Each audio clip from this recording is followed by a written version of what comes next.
بردباری۔ ایک نیک بادشاہ رات کو بیس بدل کر پھرا کرتا تھا کہ لوگوں کا اصلی حال دیکھ کر جہاں تک ہو سکے ان کی تکلیفیں دور کر دیا کرے۔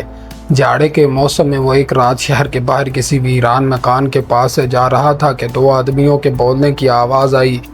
کان لگا کر سنا تو ایک آدمی کہہ رہا تھا، لوگ بادشاہ کو خدا ترس تو کہتے ہیں، مگر یہ کہاں کی خدا ترسی ہے کہ وہ تو اپنے محلوں میں نرم اور گرم بستروں پر سوئے اور مسافر جنگل کی ان برفانی ہواؤں میں مرے۔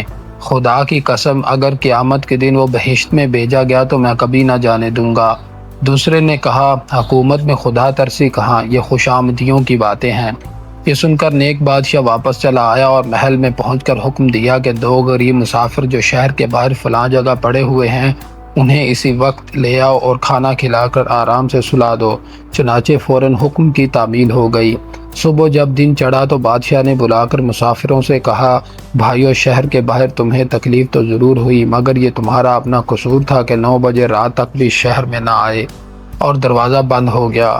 پھر بھی میں نے آج شہر کے باہر ایک سرائے بنانے کا حکم دے کر تم سے صلح کر لی ہے۔ امید ہے کہ تم بھی اب قیامت کے دن مجھ سے دشمنی نہ رکھو گے۔ مسافروں نے شرمندگی سے سر نیچا کر لیا اور بادشاہ کی نیکی کے گیت گاتے ہوئے گھروں کو چلے گئے۔